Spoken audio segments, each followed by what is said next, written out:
네, 매주 금요일 영화나 공연 이야기는 물론 그 속에 숨은 과학 지식까지 함께 알아보는 과학 스포일러 시간입니다. 네, 오늘은 방학을 맞아서 아이들이 좋아할 만한 애니메이션을 준비했다고 하는데요. 먼저 화면으로 함께 만나보시죠. 전 세계 자동차들이 최고의 속도를 겨루는 레이싱 대회. 단 한 번도 1위를 놓치지 않은, 그래서 전설로 불리는 라이트닝 맥퀸.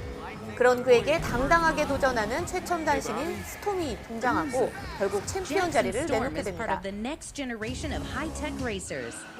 rookie sensation, Jackson Storm. 맥퀸은 경기에 집중해보려 노력하지만 무리해서 레이싱을 하게 되고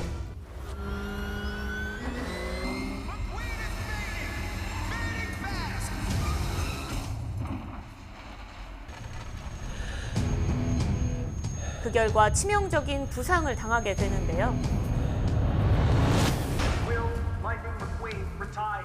I decide when I'm done. 재기를 위해 실력파 트레이너 크루즈와 함께 첨단 훈련에 도전을 해보지만 Danger, you are on fire. You are going the wrong way. You have crashed. 이마저도 쉽지 않았습니다. 마침내 자신의 방식으로 훈련을 시작하는 맥퀸과 그를 돕기로 한 크루즈. 과연 그들은 과거의 영광을 되찾을 수 있을까요? You can be smarter. 영화 카슬이 새로운 도전입니다. You're gonna need it. I decide. 네, 양혜영 기자 함께하겠습니다. 안녕하세요. 네, 안녕하세요. 벌써 세 번째 시리즈인데 네. 카슬이 이전 작품과는 어떤 이번에 차이점이 있을까요? 네, 이번에 그 카슬이 2006년에 처음 카라는 시리즈가 처음 개봉을 했었어요. 네. 그때 이 주인공을 했었던 라이트닝 맥퀸 빨간색 차죠. 이 빨간색 차가 챔피언을 이룬 내용을 그렸는데 그 이후에 이야기를 그렸다고 보시면 됩니다. 1편 이후 12년이 지나는 동안 현실에서는 물론 극 안에서 애니메이션 안에서도 첨단 기술을 무장한 새로운 레이싱카들이 등장을 하고요. 그렇기 때문에 피할 수 없는 신구 대결 이렇게 그려집니다. 이 자동차 뭐 그 중에서도 레이싱이라고 하는 이 속도감이 아주 넘치는 주제를 가지고 있잖아요. 그래서 네. 실사 영화를 보는 듯 굉장히 실감나게 영화에서 레이싱 장면이 나오고요. 제작진들은 이 실제로 레이싱차와 레이싱 트랙 이런 것들을 조사하고 카레이서와 함께 자동차를 타보는 등 이 경험한 것에 어떤 실감나는 장면들을 영화에 담으려고 노력했다고 합니다. 이 재미와 교훈이 적절하게 버무려져 있는데 유명한 이 픽사 애니메이션답게 카스리도 꿈과 도전 이런 이야기를 과하지 않게 담아내서 이 방학 동안 아이들과 함께 보기에 적합한 애니메이션이라는 생각이 들었습니다. 예, 제가 이거 2006년도에 처음 원이 나왔을 때 참 네. 좋아해서 여러 네. 번 봤던 애니메이션인데 네. 이 영화 주인공이 극 중에서 라이트닝 맥퀸, 네. 이 레이싱 카잖아요. 근데 레이싱 하면은 뭐 이 영화에서는 좀 귀엽게 그려졌지만 약간 뭔가 과학기술의 집합체처럼 보여지는 뭐 거대 기업의 협찬을 받아서 만들어진 완전 머신인데 네. 일반엔 자동차랑 어떻게 다를까요? 네, 우선은 이 레이싱카 같은 경우에는 일반 자동차랑 좀 달라서 실제로 예. 도로에서는 달릴 수가 없다고 합니다. 네. 그래서 이 레이싱카들은 아무리 성능이 뛰어내도 일반 도로에 못 달리기 때문에 최근 이 자동차 기술들이 많이 발전하면서 레이싱카 수준의 고성능 슈퍼카 뭐 이런 것들이 굉장히 생산은 되고 있지만 실제로 자동차 회사들이 이 레이싱카를 만들고 대회에 참가하면서 정말 첨단 기술들을 많이 쌓는다고 해요. 예. 이 부품을 먼저 좀 살펴보면 일반 양산차와 레이싱카는 엔진부터 다른데요. 네. 이 레이싱카에서 쓰던 V형 엔진이라는 게 있는데 이 요즘 스포츠카에서도 쓰고 슈퍼카에도 쓰고 있기 때문에 엔진 형태보다는 엔진의 힘을 만들어내는 방식 차이가 있다고 좀 설명을 드릴 수 있습니다. 네. 일반 차의 경우에는 계기판에서 볼 수 있는 엔진 회전수 RPM이라고 하죠. 그 RPM이 운전자가 원하는 속도를 유지할 수 있도록 고르게 출력을 만듭니다. 하지만 이 레이싱카는 이와 다르게 짧은 시간 안에 최고의 속도를 내야 되는 게 굉장히 중요하잖아요. 네. 그래서 이 높은 RPM에서 최고 출력이 나오게 설계되어 있습니다. 또 일반 차와 다른 부분이 무게인데 이 무게는 레이싱카가 들어가는 엔진만 비교해 본다고 했을 때 일반 차보다 반이나 가볍다고 합니다. 이 방향 전환을 빨리 해야 되는 레이싱카인 만큼 회전을 할 때 관성을 적게 받으려면 가벼워야 하거든요. 그렇죠. 네. 그래서 그런 것들도 좀 차이가 있다고 할 수 있습니다. 네. 뭐 엔진이라든가 무게의 차이가 있다 이런 설명 들었는데 저는 사실 레이싱 하면은 제일 먼저 좀 상징적으로 떠오르는 장면 네. 중 하나가 굉장히 사람들이 막 빨리 이렇게 부산하게 그 타이어를 교체하는 그런 장면이 네, 떠오르거든요. 왜 그렇게 경기 중에 막 굉장히 급하게 타이어를 바꾸는 건가요? 네, 이 레이싱 경기가 사실은 0.0001초 뭐 이런 굉장히 숫을 다투는 그렇죠. 경기이기 때문에 굉장히 시간을 줄이는 게 중요한데 네. 이 승부를 결정짓는 요소 중 하나가 타이어라고 합니다. 네. 이 타이어를 한 번 교체하는데 1, 2초, 뭐 최대 3초 안에 다 해결을 하잖아요. 네. 예. 그런데 이 짧은 승부가 걸리는 레이싱에서 타이어를 고치는 이유는 만약에 너무 무리해서 레이스를 하게 되면 아까 영화 속에서 자동차가 전복하는 네. 모습을 본 것처럼 실제로도 타이어 마모 현상 때문에 사고가 날 수 있기 때문입니다. 그렇군요. 네. 그러면 아예 처음부터 단단한 타이어를 써버리면 되는 거 아닐까요? 네, 근데 이제 그걸 좀 알아보니까요. 네. 무엇보다 사실은 이 레이싱은 빨리 달리는 게 중요하잖아요. 네. 그래서 이렇게 빨리 달리려면 이 뭐 엔진에서 아무리 강력한 힘을 낸다고 하더라도 이 도로에서 달리는 타이어가 이를 구현해내지 못하면 소용이 없게 되겠죠.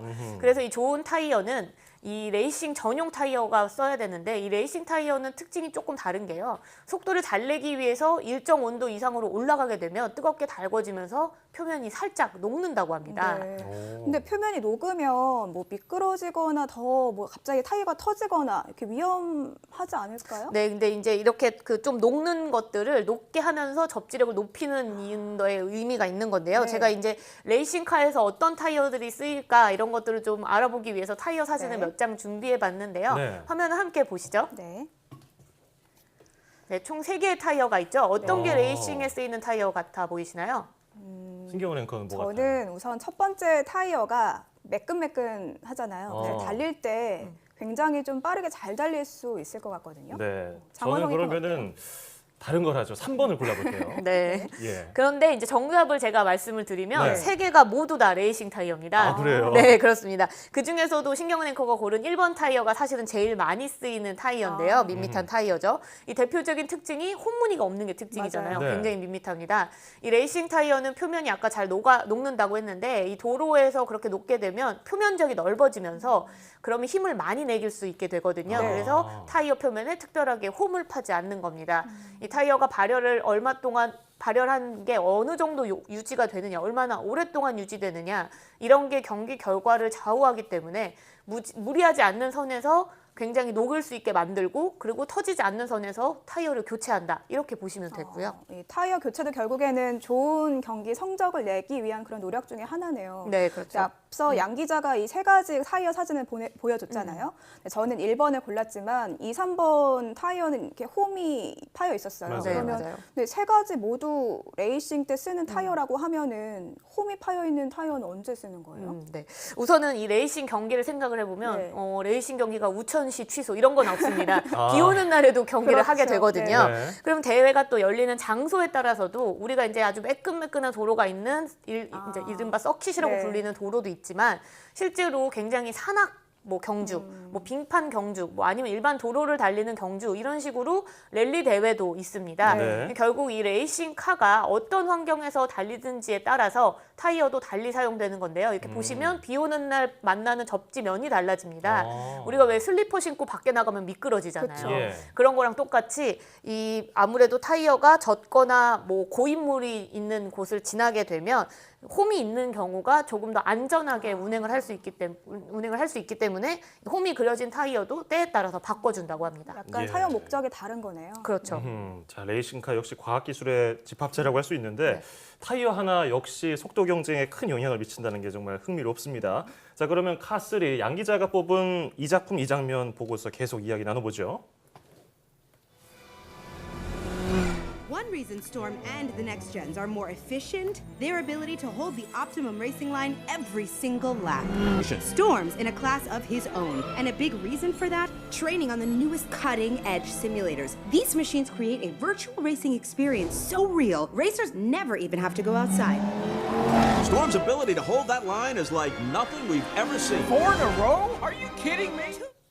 네, 방금 이 보신 장면이요. 주인공 맥퀸이 처음으로 신예인 잭슨 스톰이라는 차한테 경기에서 지고 난 뒤에 이 TV 뉴스, 저희처럼 TV 뉴스에서 이 전문가가 스톰의 우승 이유를 분석하는 장면을 제가 꼽아왔습니다. 예. 네. 근데 이 영화가 결국에는 자동차를 마치 사람처럼 의인화를 한 거잖아요. 네. 그래서 그런지 이렇게 봤을 때 뭔가 인공지능 레이싱 카 같다는 그런 생각이 들기도 했고 또 양 기자 설명 들으면 저는 그 90년대에 열심히 봤던 만화 중에 그 인공지능 인공지능이 레이싱을 도와주는 그런 만화 있었거든요. 네, 맞아요. 그게 또 생각나기도 네, 하는데요. 저도 그 만화 진짜 좋아했습니다. 네, 저는 울었습니다. 아, 네, 그죠. 너무 좋아했어요. 예. 네. 이 나름 비슷한 방식으로 현실화가 될 것이라고 좀 보입니다. 인공지능이 운전하는 자동차요. 그래요? 실제로 사람이 운전하는 것들이 아닌 자율주행차는 우리가 뭐 요즘에 도로에서 많이 그렇죠. 보잖아요. 그래서 레이싱도 자율주행 레이싱이 곧 열릴 전망이라고 하는데요.